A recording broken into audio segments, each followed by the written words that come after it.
That's WCAU TV Channel 10, Philadelphia at 7 o'clock. WCAU TV Channel 10, Philadelphia.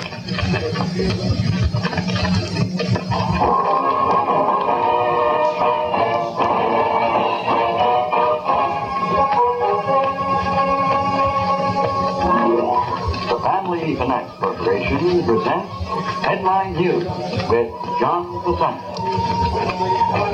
Good evening, everybody. On this Tuesday, September 8th, 1959, I'm John Facenda, and here's what's happening.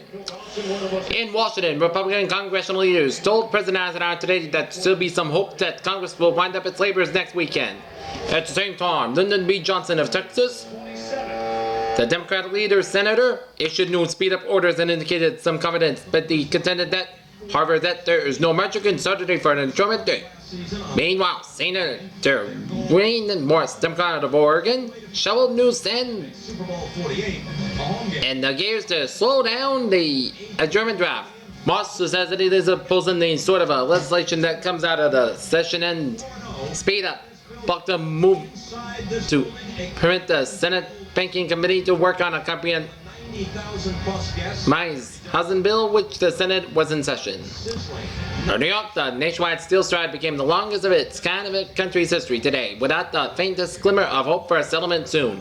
The walkout of 500,000 steel workers and union members shutting down mills accounted for 87% of the nation's basic steel production and entered its 56th day at 12:01 a.m.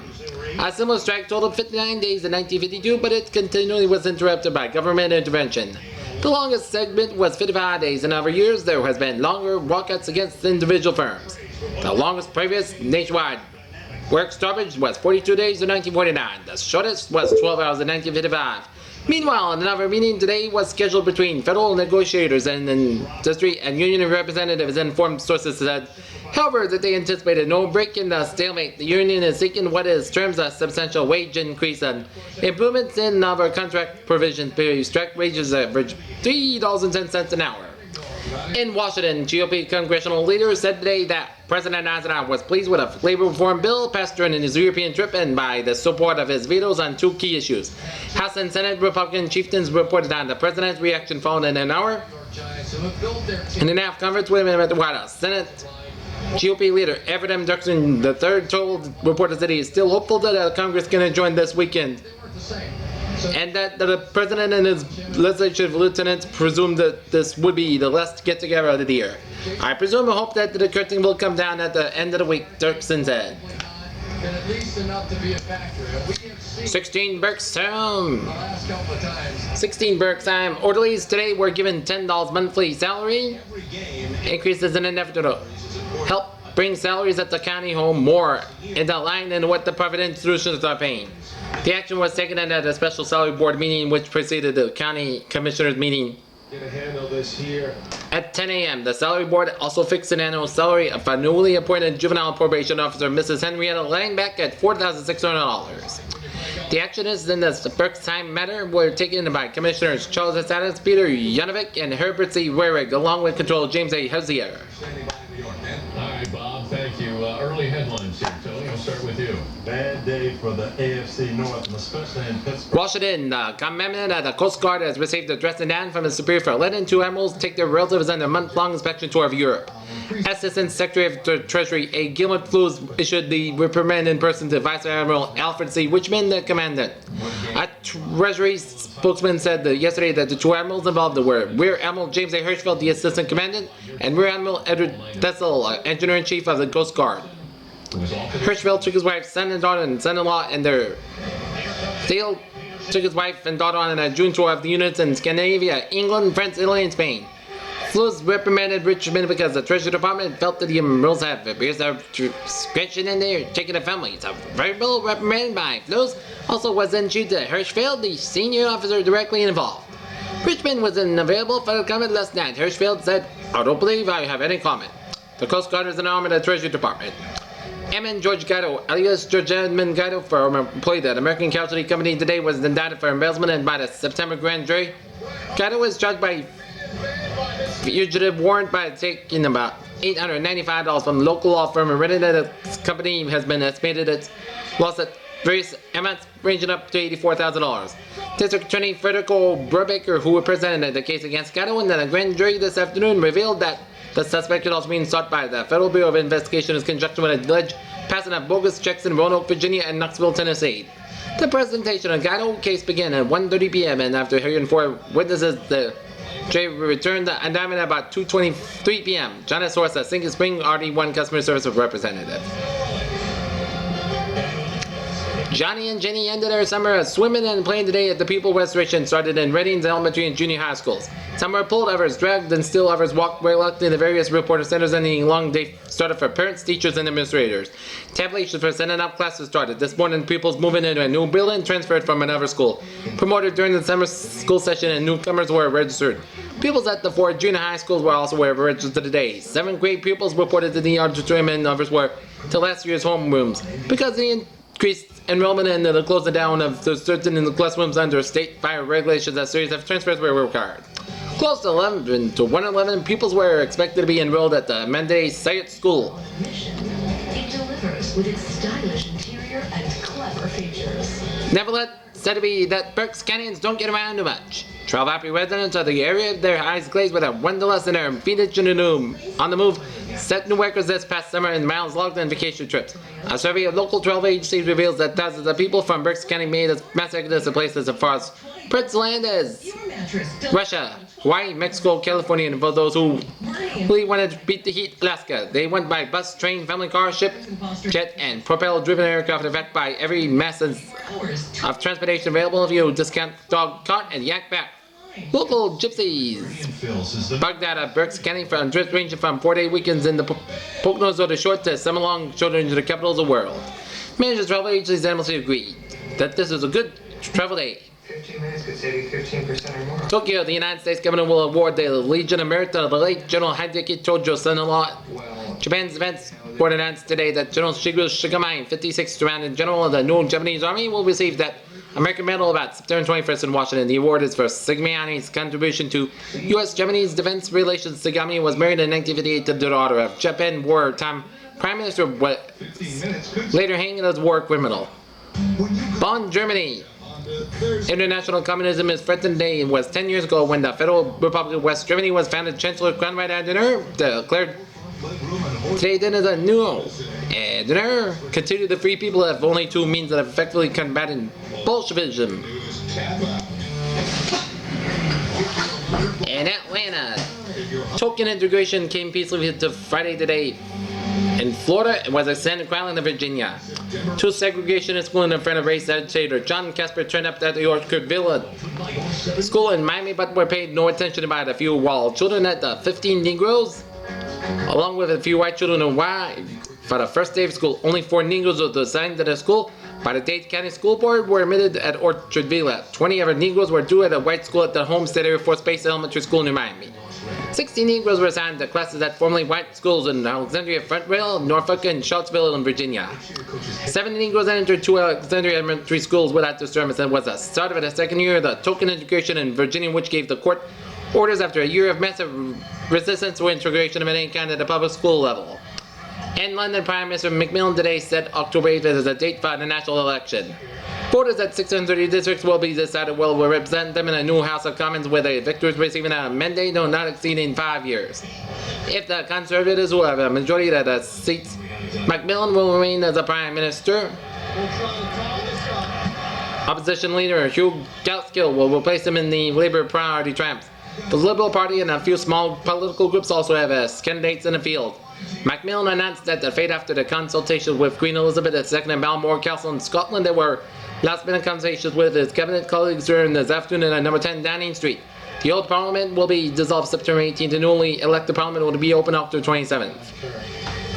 This timetable will be followed. The old Parliament will be reasonable September 17th. A proclamation dissolving of Parliament will be issued the following day. Declaration the results of the polling of the United Kingdom 630 districts are expected to be completed by October 10th. The new Parliament then could hold its first meeting in England and a week beginning on 12th of the following week. 4 are believed to get caused by faulty wire gut of the interior of the Trinity Evangelical Congregational Church on South Washington Street. Britannically, this afternoon estimates that a damage was available. 4 fire companies sent crews made in 12 pieces of apparatus to the scene and by 3 p.m. had the fire under control after a portion of the roof caved in and ruined the sanctuary and the middle portion of the structure. The Reverend James R. Ritter, pastor of the congregation, said that the loss will run into many thousands of until a complete inventory is made. The front portion of the building was left standing and the Sunday school department in the rear was undamaged. Earl Benfield, resident of the neighborhood, discovered flames issued in the roof at the church shortly before 1 o'clock. He called Boyertown Borough Hall and from the calls went out to the Keystone and Ferris companies from Friendship for the borough. When it was seen that the nearby properties were in danger for a call of additional help was sent out and the Gilbertsville company came to the center together with a Liberty company at New Berlinsville. The church was built in 1895, was a brick and frame construction. Those two guys, they've been good year for them. All right, back to Dan in New York. Hi, Bob. Here we are, another season. Washington, President Eisenhower will make a radio television report to the people Tuesday night. And Thursday night on his talks with allied leaders in Western Europe, he will speak from his White House office from 7:30 to 7:45 p.m. Announcing this today, President Secretary James C. Haggerty, Press Secretary, said all the major networks have agreed to handle the 15-minute speech, except for one possible delayed radio broadcast. All of them will be live. Because of the speech, Haggerty said that the president will not hold a news conference this week.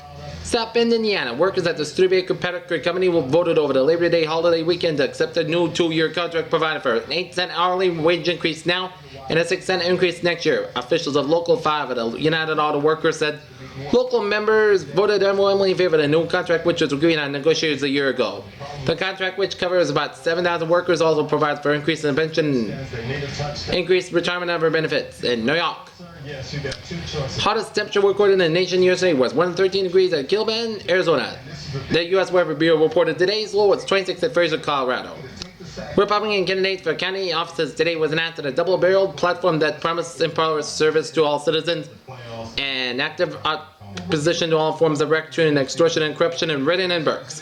The platform was made up of 2 parts: a 3-point pledge by GOP county judicial law enforcement and candidates and a 4-point county management platform coupled with a city platform announced some time ago as part of the what Republican County Chairman James R. Benford termed common sense government.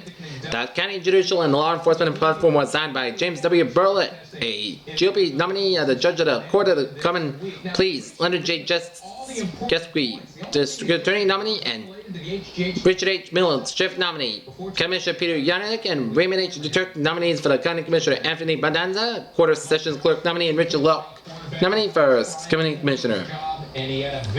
United Nations, New York. The U.S. new fact-finding group began drafting plans today for an urgent on-the-spot inquiry into the situation in troubled Laos. For 4 nations, the committee called a private meeting for today for less than 12 hours. After the Security Council brushed aside an attempted Soviet veto and decided to arrange a UN for investigation. Representatives of the 4 subcommittee members were summoned to the office for the Council President, Ambassador Eduardo Tona of Italy, to work out plans for an early departure. Italy is one of the countries on the fact-finding group. The others are Argentina, Japan, and Tunisia. Some of the 4 were waiting instructions from their governments as they will be served on the subcommittee. Some delegates said the group might leave as early as tonight. Vientiane, Laos. The government today reported widespread communist troop movements across northern Lane and speculated that the rebels are ready for a concerted assault on Samanese, the capital of the province with the same name. The United States, meanwhile, were airlift and munitions for the Russian army to help in its defense against the communist attackers. 2 planes loads of grenades were flown in yesterday. Several additional leads were today. Observers thought some of the latter might include small arms and ammunition badly needed by the Royal Army. Acting Foreign Minister Cesar Nachamet told us Daily News conference that Samana village southeast of Samana City was surrounded by a 3-pronged enemy attack with forces converging on the village. Late bulletins in Tokyo, weak earthquake ranged in intensity from 1 to 3 in the Germany scale. 7 was felt at about 7:04 p.m. 5:03 a.m. in Philadelphia time today over a wide area around Tokyo. The epicenter was located about 37 miles under the Pacific Ocean, about 100 miles northeast of Tokyo.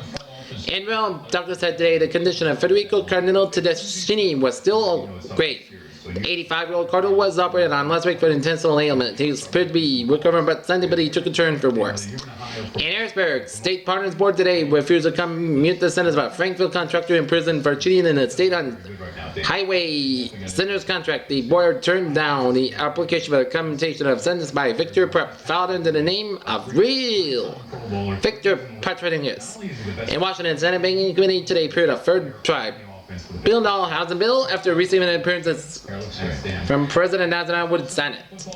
Okay, now the winner now. Herb Clark. Take away, Herb.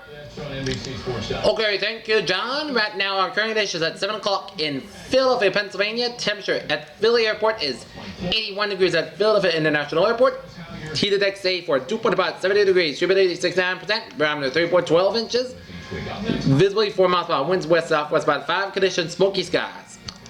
Around the region, it is 81 out of Philly Airport, 81 out in the northeastern of Trenton, 79 out in Wilmington, 86 out in Newark, 80 in New York City, 80.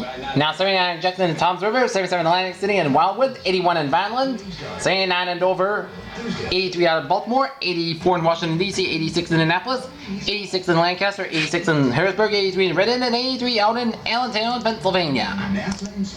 Alright, let's take a look at our 86 in Newark and 80 in New York City. Weather by the nation today. Scattered showers were reported today in the northern plains states. There are some thunderstorms along the Seven Islands coast and in parts of the Seven Islands. The west of the country was generally fair. The weather was unstably warm from the Atlantic westward to the plains states. A cool trend observed in the extreme northern lake region and parts of the northern plateau region. So over tonight. Thursday night, low around 70 degrees. On Wednesday, most same warm afternoon temperatures reaching close to the 90 degrees. 70 degrees Thursday night, low 65 7 degrees, and sunny warm tomorrow afternoon, high about 85 to 90 degrees. For Delaware. That's a lot of cheese. Thursday night with some clouded late fog, low 72 degrees. And Wednesday, some cloudedness with fog in the morning, followed by considerable sunshine and quite warm in the afternoon, highs 92 degrees. And that's going to be it for Headline News with John Facenda, alongside Herb Clark River. I'm John Facenda. Have a good evening. We'll be back for the news at 11. Coming next will be CBS TV News with Douglas Edwards. See you at 11. Have a good evening.